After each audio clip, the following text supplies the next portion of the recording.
দণ্ডি কেটে পুনরায় তৃণমূলে যোগদানের ঘটনার পরিপ্রেক্ষিতে রবিবার সকালে তপন বিধানসভার মিশনপাড়া এলাকায় ওই 3 আদিবাসী সম্প্রদায়ের মহিলার বাড়িতে এলেন আদিবাসী 8টি সংগঠনের যৌথ মঞ্চের সদস্যরা। এদিন সেখানে গিয়ে যৌথ মঞ্চের সদস্যরা ওই 3 মহিলার খোঁজ পাননি। তারা কেউই বাড়িতে ছিলেন না। যদিও পরিবারের তরফ থেকে জানানো হয়েছে কেউ কাজে গেছে, কেউ বা বাইরে গেছে নেমন্তন্ন করতে। যৌথ মঞ্চের অনুমান, পরিকল্পনা মাফিক ওই 3 মহিলাকে তাদের সামনে আসতে দেওয়া হচ্ছে না। তবে তারা হাল ছাড়ছেন না। আর যদি দেখা না হয় বারবার এই গ্রামে আসবেন বলেই তারা হুঁশিয়ারি দিয়েছেন। কারণ ওই মহিলাদের সঙ্গে কথা বলা অত্যন্ত জরুরি। তাদের সাথে কথা বলার পর মূল বিষয়টি জানা যাবে। এরপর আগামী পদক্ষেপ গ্রহণ করা হবে বলেই জানানো হয়েছে সংগ্রামী যৌথ মঞ্চের তরফে। দরকারে তারা এ নিয়ে পুলিশ প্রশাসনের দ্বারস্থ হবে বলেও জানানো হয়েছে। পাশাপাশি এদিন ওই এলাকায় যান সিপিআইএমের রাজ্য কমিটির সদস্য নন্দলাল হাজরা। ওই 3 মহিলার পরিবারের লোকজনের সঙ্গে এদিন কথা বলেন সিপিআইএমের রাজ্য কমিটির সদস্য নন্দলাল হাজরা।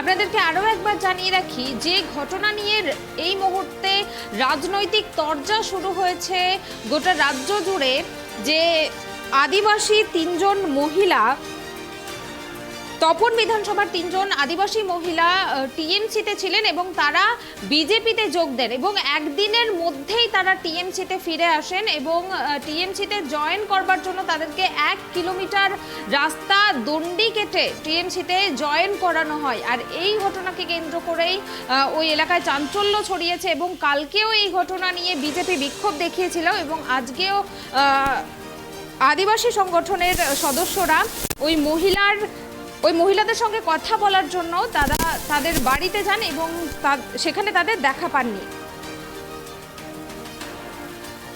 এ বিষয়ে আমরা বিস্তারিত জানবো। এই মুহূর্তে আমার সঙ্গে টেলিফোন লাইনে জুড়ে আছেন ট্রাইব টিভির প্রতিনিধি সন্তু। সন্তু, কি জানা যাচ্ছে? আদিবাসী সংগঠনের সদস্যরা ওই 3 মহিলার সঙ্গে কথা বলতে পেরেছেন? দেখো, প্রথমে বলে রাখছি এই বিষয়টি নিয়ে আজকে সকাল থেকেই আদিবাসী বিভিন্ন সংগঠনের প্রতিনিধিরা সেই বাড়িতে যে 3 জন মহিলা, টোটাল 4 জন যে মহিলা ছিল সেই 4 জন মহিলার সঙ্গে কথা বলার জন্য দীর্ঘক্ষণ অপেক্ষা করে এবং তাদের অভিযোগ সরাসরি না বললেও পরেও বলছে যে তারা কোনো কারণবশত ভয়বশত তাদেরকে অন্যত্র সরিয়ে রাখা হয়েছে। কিন্তু পরবর্তী সময়ে তারা যখন বাড়িতে ফিরে আসে, কিছুক্ষণ পর ফিরে আসে, তারা বলছে যে না, আমরা বাড়িতে কাজের জন্য বাইরে গেছিলাম, সেই কারণের জন্য আমাদের দেখা যায়নি, আমরা পুনরায় ফিরে এসেছি। তো আমাদের কোনো চাপ বা এইসব বিষয়ে কোনো রকম মুখ খুলতে চাননি। পাশাপাশি তৃণমূলের জেলা সভাপতি বলছে, মৃণাল সরকারের বক্তব্য আমরা ইতিমধ্যে জানিয়েছিলাম যে মৃণাল সরকার বলছে এই ধরনের ঘটনা তৃণমূলের যে পার্টি করতে পারে সেটা সে তৃণমূল করতে পারে, বিজেপি করতে তাদের ব্যক্তিগত ব্যাপার, কিন্তু এতে এক ধরনের ঘটনাটা রক্তচরণ ঘটনা। এই ঘটনার সঙ্গে যারা জড়িত রয়েছে, যে সংগঠনের যে সব নেতৃত্ব জড়িত রয়েছে, তাদেরকে উপযুক্ত শাস্তি শোকজ করা হয়েছে এবং উপযুক্ত শাস্তির ব্যবস্থা করা হবে ইতিমধ্যেই তিনি ঘোষণা করেছেন। এবং মৃণাল সরকার এটাও বক্তব্য, এই বিষয়টা নিয়ে রাজ্য নেতৃত্বকে অবগতি করানো খুব শীঘ্রই বিষয়টি রাজ্য নেতৃত্ব দেখছে। ধন্যবাদ সন্তু। আপনাদেরকে আরও একবার জানিয়ে রাখি, দণ্ডি কেটে পুনরায় তৃণমূলে যোগদানের ঘটনার পরিপ্রেক্ষিতে আজ সকালে তপন বিধানসভার মিশনপাড়া এলাকায় ওই 3 আদিবাসী সম্প্রদায়ের মহিলার বাড়িতে এসেছিলেন আদিবাসী 8টি সংগঠনের যৌথ মঞ্চের সদস্যরা। এদিন সেখানে গিয়ে যৌথ মঞ্চের সদস্যরা ওই 3 মহিলার প্রথমে খোঁজ পাননি। প্রথমে তারা কেউই বাড়িতে ছিল না, যদিও তারা পরে ফিরে আসে এবং তাদের সঙ্গে কথা বলে আদিবাসী সংগঠনের সদস্যরা। ওটা কোনো কিছু হয়নি, কিছু বলেনি, খালি বলছে যে এরকম করছে। ওটাও ভালো করে কথা বলা হয়নি যে বাল্যঘর নিয়ে যায় যে এরকম করাইছে। আমি ওর মুখে শুনিনি, আমি নিজে নিউজে দেখলাম, দেখে তারপর বলছি যে এরকম এখন ওটাই যাচ্ছে। এখন যেটা আমাদের আদিবাসীর ভিতরে যেটা হয়েছে, এটা সবাই তো ওখানে বাঙালিরা তো ছিল, ওরাও তো করতে পারতো এটা, কিন্তু আদিবাসী কেন, ওটা আমার একটা অভিযোগ যে আদিবাসী কেন কেন আগালো ওখানে, কেন বললো ওদেরকে এটা খালি মনে হচ্ছে আমার ওদেরকে ভয় দেখায়, না হলে কোনো কিছু বলেছে তার ওদেরকে জোর জবরদস্তি এটা করাচ্ছে।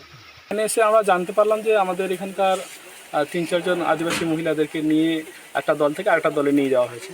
কোন দল থেকে নিয়ে যাওয়া হয়েছে সেটা আমাদের কাছে বিষয় নয়, কিন্তু বিষয়টা হচ্ছে যে এইভাবে একটা পদ্ধতিগত মানে ডন্ডি কেটে, কারণ আমরা তো দেখেছি আমাদের জেলায় অন্য অন্য সম্প্রদায়ের মানুষরা এক দল থেকে আরেক দলে গেছে, আবার সেই দল থেকে আবার ব্যাক করে এসছে।